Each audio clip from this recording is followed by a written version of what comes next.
Hey guys, what's going on? Welcome back. We are ATX VGC, and this is Monday Night Friendlies. How's everyone doing? You doing good, Chase?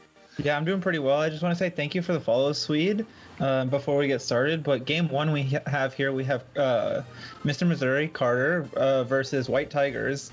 And we see some very interesting teams here. Yeah, looks like, Chase, I'll go ahead and say Carter's team. They have Tapu, Koko, Entei, Rillaboom, Metagross, Raichu, and Urshifu. Looks like the Dark type. Yeah, and I think it's pretty interesting seeing the Tapu Koko and the Raichu on the same team. I wonder if there's some discharge spam going on there or something else. From Tiger's side, we have Mimikyu, Dragapult, Terrakion, Celesteela, Porygon Z, and Arcanine. So really interesting, almost hyper offensive, potentially with weakness policy Dragapult or beat up or double beat up and Porygon Z. I don't know, there's a lot going on here. There is a whole lot going on, absolutely. I would actually think that Tigers is going to have an Intimidate with the Arcanine, seeing that they do already have the Justified, but you're absolutely right. We could be looking at a double Justified team here from Tigers. Yeah, I would tend to agree with you that it's probably Intimidate Arcanine, but hey, we never know what's going on here. Yeah, especially not on a Monday Night Friendlies, right?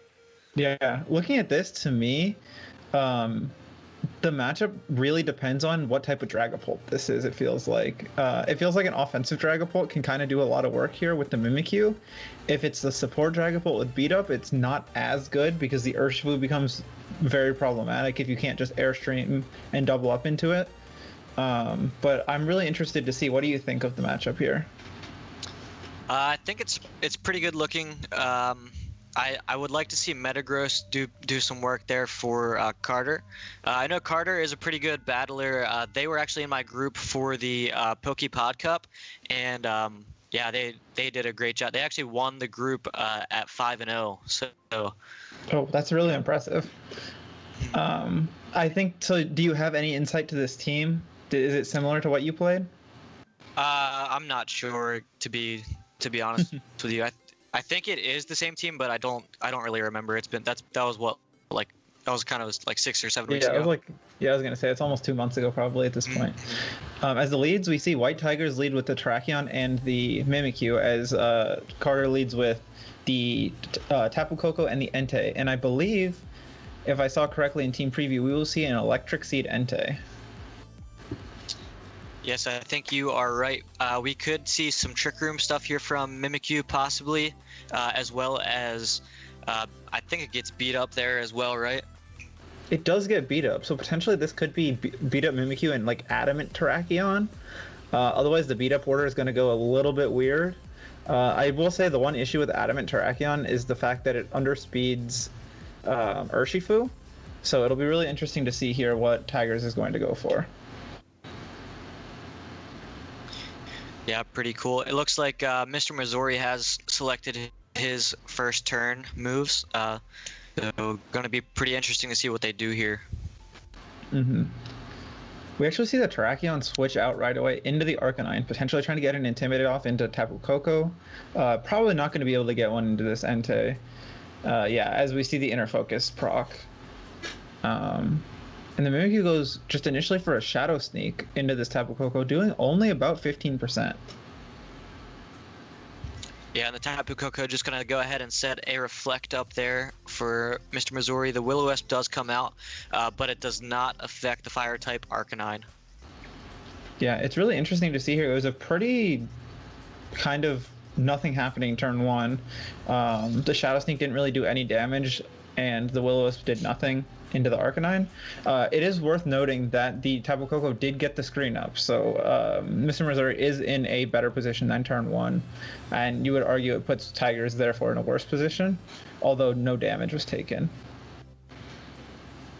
So at this point, I would say, we see the Arcanine switch right back out into, this time, Dragapult, interestingly enough. As the Mimikyu Shadow Sneak... it's just Oh, go ahead. Another Shadow Sneak coming out from the Mimikyu. Just doing some chip damage into that Tapu Koko could be good later on. That Tapu Koko is just going to go for an Electro Web there. So gonna proc that disguise off of the Mimikyu, while also doing a little bit of chip there for the Tapu Koko as well. Dragapult and Mimikyu losing a little bit of health. Mm-hmm. And then we see the Sacred Fire take the Mimikyu down to about 30% at this point. I mean, what do you think here? Do you think this is beat up Dragapult and that's what, like, is it just defensive, or is it, do you think it's one of those like hybrid defensive offensive ones? Because that's really going to determine what happens this turn, in my opinion. I think looking at Tiger's surrounding partners, Dragapult's surrounding partners, that this could potentially very well be a support Dragapult. I mean, typically on like a Porygon Z Go Burr team plus a justified Terrakion team, I would expect to see more of a support Dragapult in this situation. Yeah, I would tend to agree. The weird thing is that the Mimikyu is also on this team, so potentially it could be like a weakness policy Dragapult, and its 4 attacks being Dragon Darts, Phantom Force, Fly, and Beat Up. And it just has that beat up option, as it looks like we just lost the feed. Oh, and it's back. Oh, there we go. Okay. Oh, so it is actually going to the Dragapult is going to Dynamax, so more than likely not a support Dragapult, but that still doesn't fully pull that out of the picture, I would say. So the Koko initially just goes for a Protect. We didn't really get to see what either the Pokemon went for, so... we just see a double Protect very quickly. That might be scary if it's a self-Shadow Sneak here. Yeah, as we do see the Shadow Sneak proccing the Dragapult's weakness policy. This Max Phantasm is... I mean, I guess it is wasting a turn of Dynamax, but now you get a defense drop, or an Airstream boost, being the case, and just a little bit of free damage and a free speed boost into these Pokemon. So... Yeah, so pretty cool. We do see the weakness policy there from the Dragapult, so that kind of answers the question whether it is a support or an offensive Dragapult. That kind of answers that question there for Mr. Missouri. I don't know that the Dragapult necessarily needed the Airstream. I think that a Phantasm might have been a little bit better, at least coming into this turn, and going through the Protect as well. Yeah. Maybe just covering for a switch in there, potentially, or trying to prevent Raichu shenanigans from going on. The other thing is it could potentially be a slow Dragapult, and Tigers was afraid of being slower than the Tapu Koko for the next turn, trying to get the Airstream to outspeed that this turn. But just going for another Airstream here at +2, it's doing really anything at all to this +1 Entei behind a Reflect. So far Tigers has gotten legitimately 25% off with the Dynamax in 2 turns, and pretty much has Mr. Missouri now has a free double Protect here as the Dynamax gets burned as well. Yeah, so I think in this particular situation, Phantasms would be huge, especially getting burned. I mean, you have the +2 up with the weakness policy, but that pretty much evens you out. If you get those Phantasms off there, I think that you're in much better of a situation where they're dropping their defenses. Yeah, at this point the Airstreams aren't particularly useful, as you probably want to be able to get rid of this Entei some way, somehow. And you can't really do so if you're not doing enough damage into it, letting it get a Will-O-Wisp off. As wow, this Dragapult in Dynamax probably did a total of like 45 HP damage. And that's, I mean, just props to Mr. Missouri for mitigating the damage and kind of dealing with the max so efficiently. So it'll be interesting to see from here what Tigers can do to even get any form of offense, as this Koko and Entei are kind of walling everything at the moment. Yeah, so what do you think Mr. Missouri does here to... I mean, they're doing a great job of mitigating the damage output from the Dragapult and really Tigers in general, but where do you think they go? Do you think that they just continuously wear into Tigers' team, or do you think that they make a switch and maybe Dynamax and try to get some hyper offense off, or a lot of damage? I think, honestly, at this point, you can probably just continuously attack into Tigers' Pokemon until Tigers takes a KO. At which point you just bring in the Urshifu or the Metagross, whichever's in the back, and just sweep from there. Could potentially even be both of the two in the back. And then the combination of just strong Dynamax attacks and either banded Urshifu or even like Rillaboom Grassy Glide should be enough to take out whatever's on the other side. Just once they're so chipped from the combination of burn, electro web, snarl, and other just small damage attacks, they do add up over time. Mm-hmm. Yeah, so more than likely we're probably not going to see a Metagross switch in here. Yeah. Is that safe to say? It is safe to say, although I'm not 100% sure that it would take very much damage from a +2 Burnt Dragapult Phantom Force behind Reflect. Which is a bunch of things to say. Only to say that Phantom Force probably only does like 35%. Oh my goodness. That just did, what, 23 damage to the Urshifu? And they, oh wow, the Urshifu actually dodges a Will-O-Wisp there from the Arcanine. Snarl does come out from the Entei, so getting a little bit more chip damage off, and also taking that Arcanine's special attack down one stage. Yeah, and at this point, the Arcanine is in range of Banded Wicked Blow, so it's just a free Wicked Blow into that slot and kind of just ignore the Dragapult. You can just Snarl again, you can Sacred Fire that slot, hoping potentially it switches out into something like the Mimikyu. There isn't a real need to make a prediction, although like it is possible if necessary. As actually, it looks like we see a switch out from the Entei back into the Tapu Koko to reset the special attack drop and to bring the Koko back in for more offensive pressure in the following turn. Yeah, I don't really think that Mr. Missouri can go wrong with this sort of play, or even a double into the Arcanine in this situation. You know that the Dragapult is going to outspeed. Acrobatics comes out there from the Dragapult, as you see, doing about 50% to the Urshifu. Wicked Blow does come out, targeting down that Arcanine. Gonna be enough to get the knockout. But as I was saying, I don't mind like a double into the Arcanine type of play in this situation, because if Tigers goes for the Phantom Force or anything like that, you can just come back next time around with a Wicked Blow and get that Dragapult off the field. Yeah, for sure. The safest option was definitely targeting down that Arcanine, because there was no real pivot into a Wicked Blow at that point. It would OHKO pretty much everything left on Tigers' team, other than making the risky call and switching a Terrakion into a Wicked Blow. Which even then, if you did make that call, the Koko is in this turn and can just Electro Web and deal with it that way.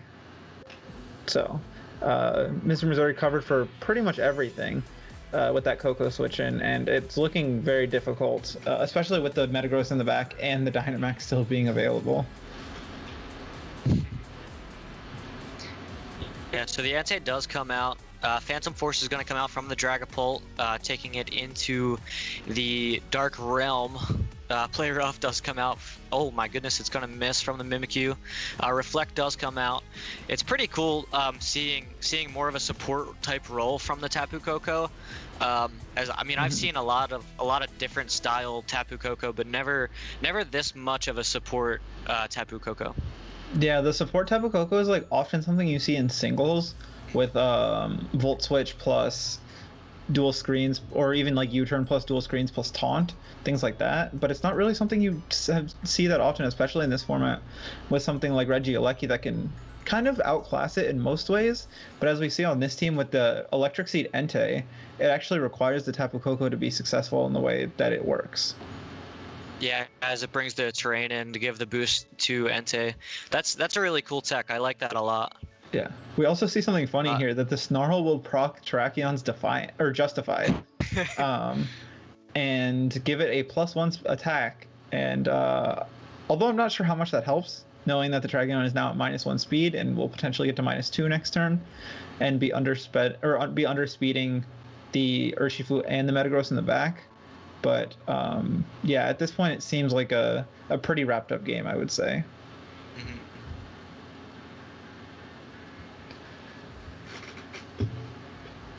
So, and so what kind of adjustments do you? Oh, I was just going to ask you what kind of adjustments you think the Tigers could make going in game 2. I would say it really depends on what this Dragapult set is. If the Dragapult has beat up, a really safe lead is Dragapult Terrakion, just beat up Rockfall the Entei. Or even if the Entei, or if the Terrakion is Lumberry, which we might see here. Nope, it is not Lumberry. So that makes it a little bit more difficult, but I think honestly your best option is to lead the Tracheon and the Dragapult and beat up if you have it. If not, it's a pretty difficult matchup, I would say. Potentially setting up the Porygon Z is possible, but again, with AV Metagross, Urshifu, and speed control, there's not really anything you can do there. So, yeah, I mean, it seems like a rough matchup. That's really all depending on how much this Tracheon can put in work. As we see, I believe Metagross, the Hoenn champion, as its ribbon. I always appreciate those little added aesthetics that you can put on a Pokemon. So it'll be interesting to see here. I mean, this is just a Dynamax and a Max Steel Spike into Tracheon, I believe, and the game is over. So yeah. Yeah. I actually don't mind seeing like even a Snarl here and giving the Terrakion another +1 justified boost with that. Just because that would guarantee the knockout into, well, I guess it could miss the Mimikyu, but if it were to land, it would kill the Mimikyu and then get a little tiny bit of chip damage off into the Terrakion, and then you just kill it with the Steel Spike anyway. Yeah.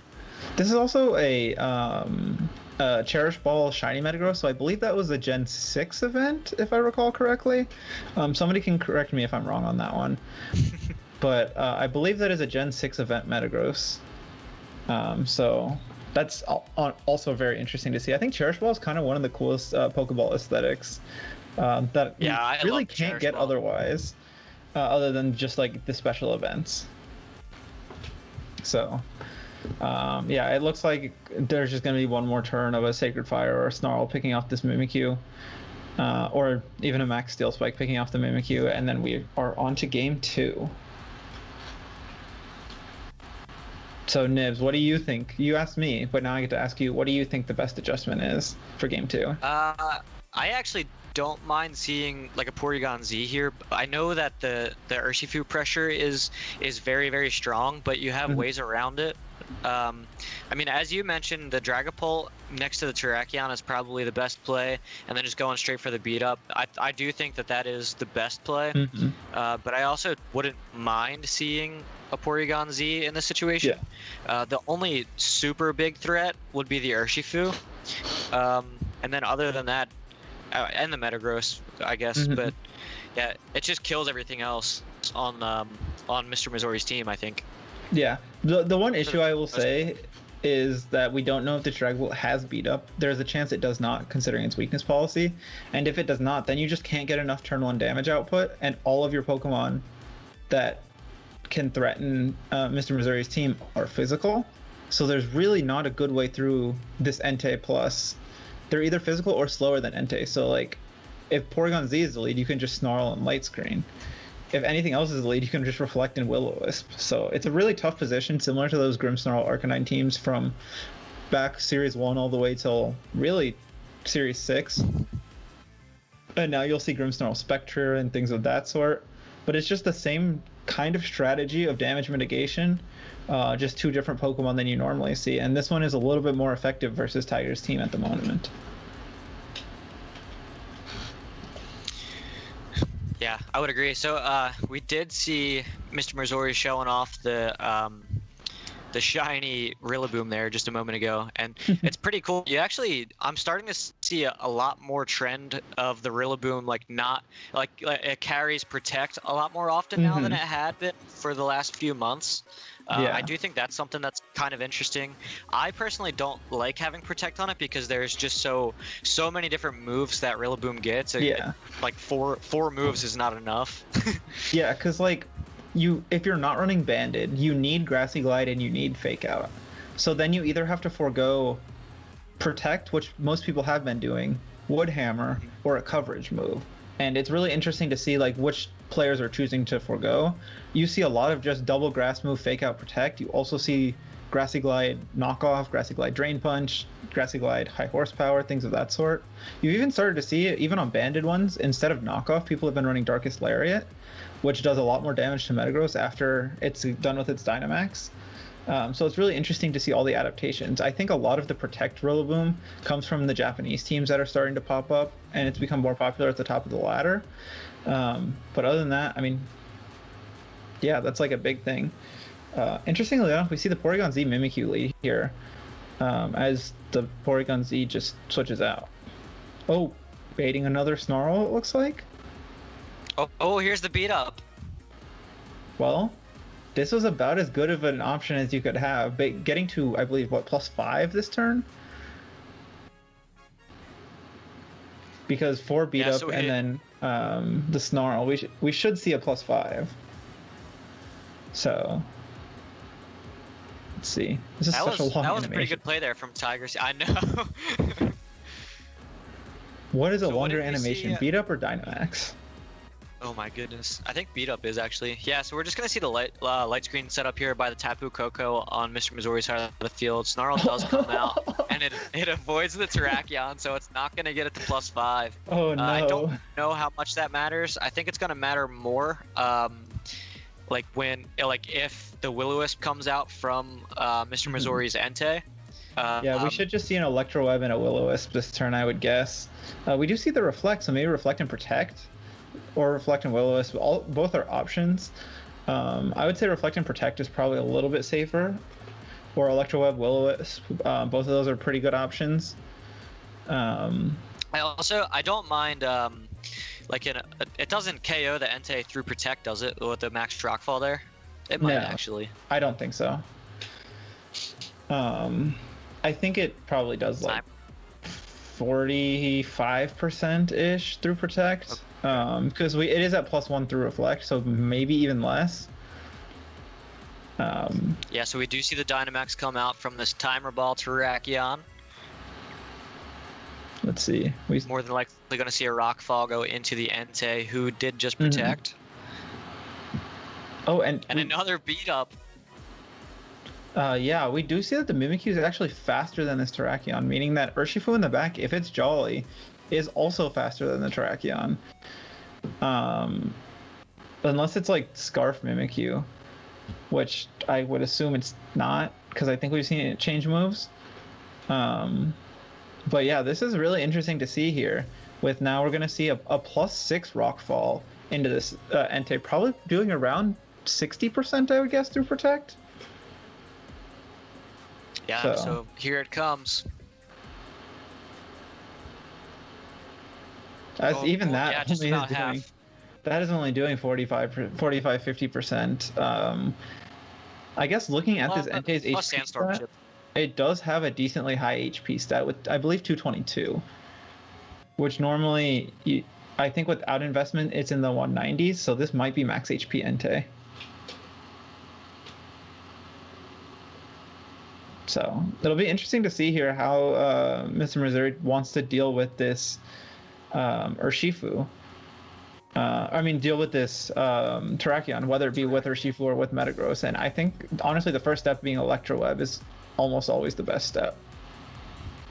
So what do you think Tigers does in this situation? This is kind of a weird turn where the players can kind of do almost anything, and depending on what they do really kind of impacts what happens for the rest of the game. So we do actually see a beat up come from the Mimikyu, which kind of leads me to believe that it could be locked into that attack. Electro Web coming from the Koko.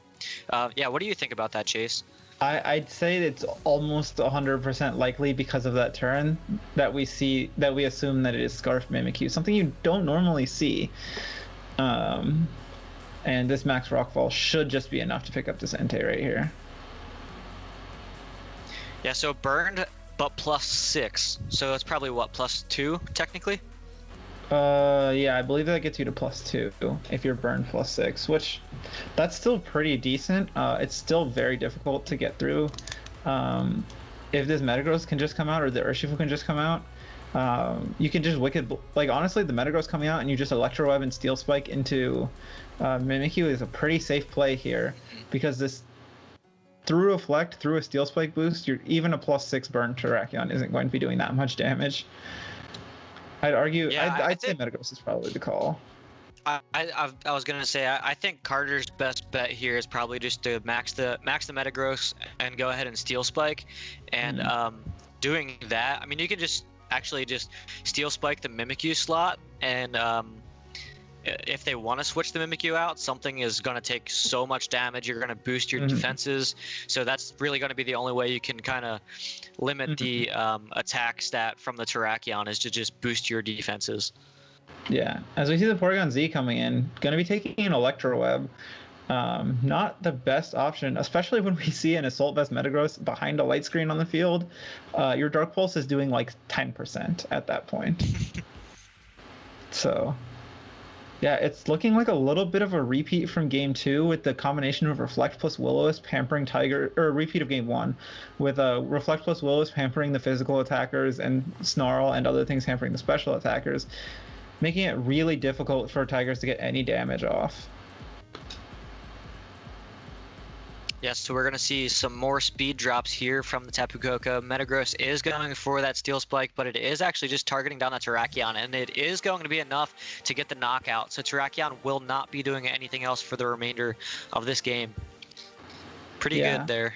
Yeah, I think that was a pretty good turn for Carter here. And really is in the driver's seat. Dealing with the max on turn 1 of your own max is a really great feeling, because now you have your 2 turns of max left to deal with. I believe, 3 Pokemon left in the back, one being like a half HP Mimikyu, the other one being a -1 speed Porygon Z on the field, and the last being potentially, I don't believe we saw, but it could be any of Arcanine, Dragapult, or Celesteela. Yeah. So, I mean, another Electro Web here, and this Porygon Z is definitely slower than... Ooh, we actually see Will-O-Wisp from the Scarf Mimikyu, potentially helping out here. But if this Porygon Z goes down this turn, it's going to be Scarf Mimikyu locked into Will-O-Wisp, not something you want. So let's see what this Metagross does. It is going to max Quake. Let's see who it targets. Oh, and it does target down the Porygon Z, but the Porygon Z does hang on after the burn. It's in the red, so there's about 10% health left. Yeah. Does get the Spadef boost here. Hyper Beam comes out. Well, now it can't switch out. That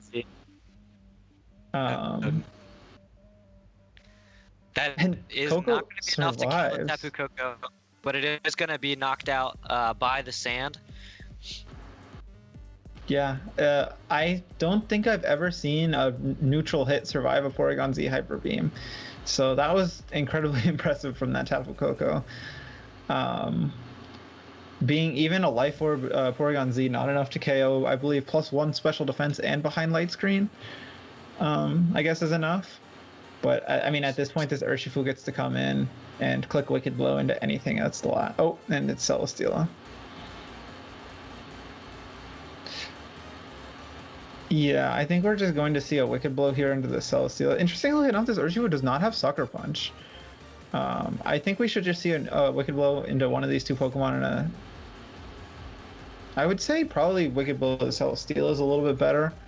And I guess we're going to see a Hailstorm into Celesteela. And Wicked Blow into Mimikyu, as the Mimikyu is going to get... Nope. Yeah, Wicked Blow Celesteela and Steel Spike, I would assume, into Mimikyu is probably... Oh, we're just... Oh, I guess that's fair. Once your Urshifu is burnt. Wait, what? Oh, it's like way minus speed on the... Oh, yeah. On the Mimikyu. That did so much damage, too. So the Wicked Blow from the Choice Band Urshifu is going to come out and do about 75% to the Celesteela. Choice Scarf, but slow, Mimikyu is going to go ahead and click the Will-O-Wisp into the Urshifu, the only Pokemon on the Mr. Missouri side of the field that is not burned. Max Hailstorm is going to come out from the Metagross, targeting down the Celesteela, and that is going to be enough. Oh, no, it's not. So Leech Seed comes out from the Celesteela. Yeah. The one issue here is the Celesteela can't Leech Seed Protect stall in the face of an Urshifu. So all the complaining we do about Urshifu... Oh, and it just dies to Hail first. So I was going to say, all the complaining we do about Urshifu... All the complaining we do about Urshifu and being able to hit through Protect, I'm honestly glad we got to see it hit with the chance to hit through a Celesteela, because I don't particularly enjoy watching Celesteela 1v3 with the combination of Leech Seed, Protect, Substitute, and things of that sort. But it is a very good strategy overall, I will say, and something that's a bit underused right now. Yeah, I would absolutely agree. we're more than likely just going to see a Wicked Blow come in and do the rest of the cleanup here for Mr. Missouri. Their first time on Monday Night Friendlies here, so shout out to them for participating here tonight. Tigers obviously return community member. They have been with us pretty much throughout the entirety of ATX VGC, so pretty cool. Thanks to Tigers for coming to hang out once again. And I will say, Mr. Missouri is one of the Low Root Lessons members for their podcast. So that is one of the best VGC podcasts that's currently out. That is a thing. And 100% go support them. Go support that community. They've worked with us in the past with also Pokesports on the Pokepod Cup and things of that sort. And it's honestly like a really good way to learn VGC if you don't already have anything else. So I would 100% recommend going and supporting them, going and listening to what they do. So